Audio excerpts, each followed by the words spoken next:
The conference will begin with questions for Cloud9. So please make sure to navigate to the globe icon at the bottom of the Zoom screen to select your language preference. And after a delay, you should begin to hear translations. Please use the Zoom hand raise feature to queue yourself in line for questions during your region's allotted time period, and we will call on you to ask your question. Please remember to direct your question to a player, players, or the coach, and please allow a slight pause for translations. Before we begin, I'd also like to thank our translators, Wenby Shi, Fanny Fang, and Jisun Park for stepping in to translate for us. Their knowledge of our sport has been invaluable and will provide us more accurate translations as we move forward throughout the press conferences. We will begin with questions for Korean media. 한국 기자분들 아래 손들기 버튼 눌러주시면 순서대로 불러드릴게요. 국민일보 윤민석 기자님 질문 부탁드립니다. 네, 저는 감독님께 이제 질문 드리고 싶은데요. 오늘 이제 경기의 페이는 무엇이라고 생각하시는지 궁금합니다. This question is over to Coach Missy. What do you think went wrong in the series? I think we tried different things against them that we thought would work against them, and nothing really worked out. And then the last game we played standard against them, and we also didn't win. So, yeah, I mean, I don't necessarily know. Maybe there's something else that we could have tried or done differently to win, but I think that we're just the better team today. 네, 쿠키뉴스 문대찬 기자님 질문 부탁드립니다. 네, 안녕하세요. 퍽지 선수한테 질문 드리겠습니다. 처음에 조추첨 결과가 나오고 젠지랑 조추첨 결과가 나왔을 때 좀 자신감 있는 반응을 보이셨는데 좀 더 실제로 상대해보니 좀 젠지 전력이 어떠셨는지 궁금합니다. This question is over to Perks. We saw the reaction video of Cloud9 after the draw, and you guys seemed very confident. So how was playing against them today? Well, the truth is that we did think they were the weakest first seed team we could get. I think we can all agree that T1 and Damwon look scarier, and then maybe RNG, you can argue, we will see. I mean, we won't see actually. Maybe RNG was the weakest one, but definitely the draw should be good for us. I mean, they did play pretty well today. We got 3-0, so we were definitely not the better team. Nevertheless, I was still quite confident going into the series, and yeah, that's what you gotta do, if you want to win. Well, we didn't today, but 세트는 좀 큰 격차로 졌지만 1, 3세트는 충분히 이길 수 있었는데 오늘 경기에서 좀 아쉬웠던 순간이 있다면 한마디 부탁드립니다. This question is over to Perks. I think game number 2 was a thump victory from Gen.G, but game 1 and 3 looked like a very winnable game for you guys as well. So is there anything left to be desired in this series? I mean, definitely. I mean, it's always hindsight and it's always like, what if, but maybe we won game 1, the series would have gone a different way because they would be very scared of our strategy, like the Ziggs and Yasuo thing. I think that they did have a good answer to it. We expected them to pick different champions, I guess, but they had a good answer, so it was not as easy. I think game 3 we should have won. But besides that, when you're 0-2 down, you tend to play worse and you tend to make more mistakes. So I understand how we did not win that game. But nevertheless, yeah, I think obviously we wanted to show more today. Yeah. 경향게임스 박준수 기자님 질문 부탁드립니다. 네, 제가 읽어드릴게요. 미씨 감독님께 질문 드립니다. 오늘 경기에서 가장 위협적이었던 젠지 선수가 누구였다고 생각하십니까? This question is over to Coach Missy. Who was the scariest Gen.G player in the series? Today, I think BDD played the best. Yeah, I mean, definitely. I think he was the most annoying player today, and I think preparing against them, we're mostly afraid of like Ruler. I think, but I do think he was not really like we tried to shut him down, and I don't think he was really too much part of the game. Like game one, he was strong, but he was making a lot of mistakes, and our comp was really good against his champion, and then yeah, the other games it was mostly PDD. We will now transition to taking questions from Chinese media. 请中文媒体老师们举手。靠谱电竞。你好，这里是靠谱电竞，想问一下 First 选手如何评价自己今年世界赛的表现？谢谢。So this question is given to Ford. So what's your comment on your own performance at this Worlds tournament? I think I played up to expectations in general. In general, I think we were going, by the public at least, everyone expected us to lose in groups. And I think for my individual performance, I did fine against most of the top laners. But for my own standard, I think I played not very well, especially this series against Gen.G. I think I played pretty poorly and made a lot of errors where I got caught and died in mid game a lot. So definitely could have played a lot better.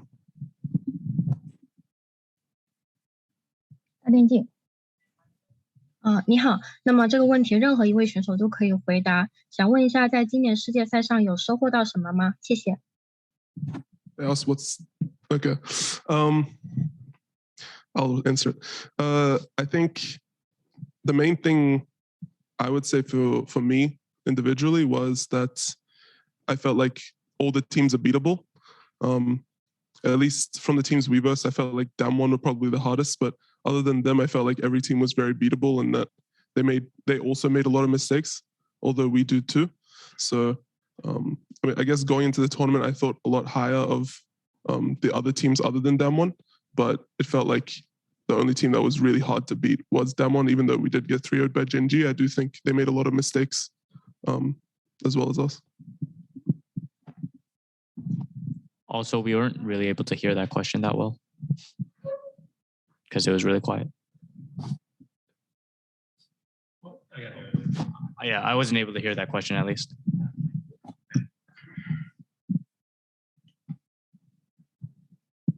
Roxy, can we have the media member repeat the question?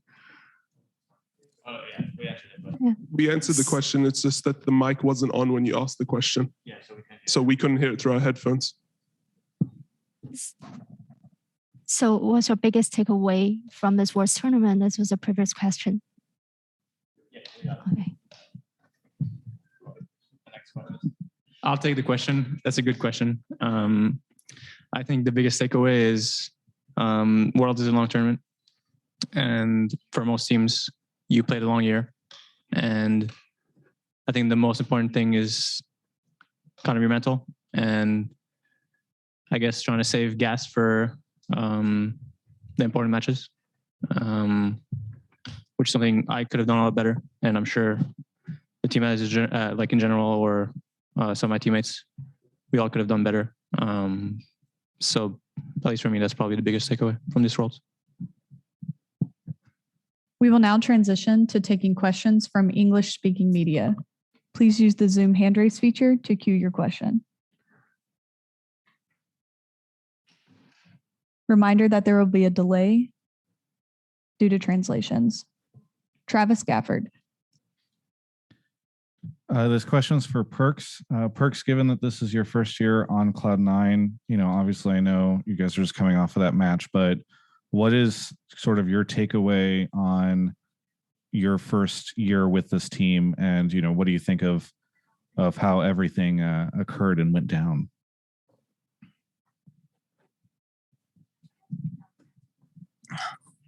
Thank you for the question, Travis. Well, considering a lot of factors for this year, the fact that I've been on one team my whole life and the fact that I basically played AD carry for 2 years, besides the one split I played mid on G2, which like we all knew how we want to play the game. It was quite easier back then. And right now I had to adjust again from basically playing Worlds AD carry and going back to Midland. Then of course changing like the cultural difference from EU to NA, and then obviously the whole fact that I'm living in a different continent than from what I used to, being far away from family and friends, which is very important to me as well. So all these factors, I think we did quite well. We actually won our first split in NA, which is I think a lot of people underestimate how not easy it is to do such thing, because there was a lot of good teams in NA this year and they also tried really hard. So that was good. Obviously summer was kind of shit fest, I guess. But I'm also proud of our comeback at the end. I think in the end maybe we were a bit too burnt out from all the scrims, all the practice, and we didn't make it all the way to finals. But then going into Worlds, nobody expected us to really do anything, and we were doing quite decent in scrims, minus versus the Asian teams. But that's just a story for most teams. So I thought that maybe we could do something in Worlds, and we did. I'm a bit grateful about this series, especially game 2 was kind of on me. And I mean, that's usually how it is when you lose a series like that. Whatever the series you lose, honestly, like you're looking at all the mistakes or all the like things you could have done different, better. But in the end, it's just like a kind of like a cycle, the grinding cycle, you know, of when you lose in the end, it's like either it's inevitable or I guess you go and win Worlds, you know, which I haven't done yet. But this, considering the whole year, I would say it was a pretty decent year. I'm definitely very tired and gassed out at this point. So I'm just looking forward to like a whole mental reset and taking all the things I learned this year into going the next year much, much better, because there was a lot I could do better. Yeah. Benjamin Mock, Dexerto. My question is for Miffy, Perks, and Sven. All three of you have spent significant time in both EU and NA during your careers. How close do you think the West is to winning a World's title, and what steps do you think need to be taken to get a Western win at Worlds? Thank you for the question. Appreciate it. I think given that there's 17 out of 20 players left that are Korean players and the rest are Chinese players, I don't think the West is looking too good right now at winning Worlds. That's like my opinion. And given that both Western teams in quarters got 3-0, I do think there's quite a way until we win World Finals. Thank you for the question. I want to add to it. I think that basically just the way the whole league system is designed is extremely unfair. The Korean teams get to scrim against LPL, LJL, like all the I don't know, just everyone basically, and we're hard stuck in either EU or NA. So you know, like for a Western team to do well, we'd have to bootcamp in Korea for a while and then do a tournament then. But that's like just very hard because we have to play a lot of useless games in like in Spring Split, for example, where we could be bootcamping, or in some other time of the year where we could be bootcamping. So it's just generally speaking, it will be very hard long term for a Western team to do well unless the tournament system changes and we can be able to travel the world so that we can have teams learn from each other and practice against each other for more time. And that way we can actually create better and more fun tournaments all around internationally. Thank you. Nick and Ben Global. Hey everyone, thank you for your time for doing this. It's been a pleasure to follow you this year. My question is for Perks, more of a historical question, I suppose. The last two Worlds, you have gotten the better of Glit, sent him home. This time he was able to return the favor. Is there anything that you'd like to say to him with him going forward at Worlds this year? Good luck, Glit. I think you can do it. I think you can beat EDG, but you'll probably fall short to T1 or Damon in the final. But good luck anyways. I'm cheering for you, bro. We will take the final question MGG, Leo. Hello, guys, and my question is for Sven. You told us in a previous conference that you wanted to judge your performance on the content, not only on the result. So now that your tournament is over, are you happy with your tournament and are you happy with your own performance? Not really that happy with my own performance this tournament. I think I had some standout really bad games, like Gen.G game 3 today. Got caught a lot, made a lot of mistakes in later stage of the game. I think I had some other bad games, like first game against Peace. Not that it mattered because they could never win, but still bad game. And I had one bad game in groups. I think it was a tiebreaker against Rogue. I played really bad in that one as well. So some standout bad games. And I have a lot of like moments that they really look really into. So I don't like that. But I think besides those 3 games, I think I played overall okay.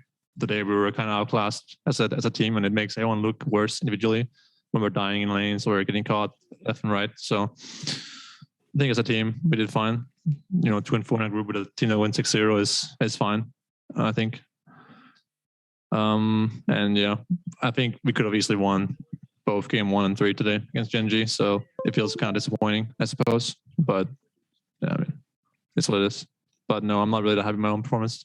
But I think I played fine for the most part. Besides those 3 games, I had some good games too. So it's fine. Thanks for the question, bruh.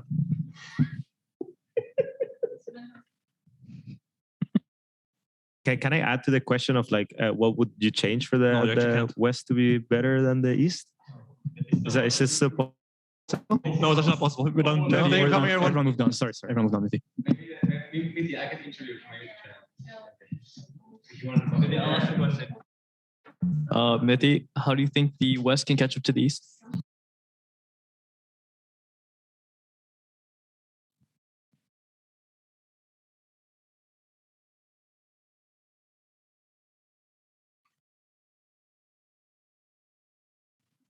We have one final question. Vitor, Mais Esports. Hello, everyone. I have a question for Blabber. I want your opinion about why do you think it keeps happening, at least on these last few years? Why do you think Cloud9 keeps happening to be the last NA hope for a good performance in international stage? I'm not sure myself. I was there during 2018 during semis, but I didn't really. And I think at this tournament, and for me, it feels like at least after the first week, it feels like we're able to change our mental, and a lot of the players and staff were able to come together and kind of just play our best because we're not scared, and we're able to our gameplay, I guess, to step up to the occasion. It feels like a lot of C9 players are able to step up to the occasion and play really well when the games matter most. So I think that's why it feels like C9 is able to do well internationally or in general. Thank you, media, for your questions, and thank you, Cloud9, for your time. We will begin the press conference for Gen.G shortly. C9, you may stand up and get your photo taken whenever Perks comes back. I'm not sure if he's coming back.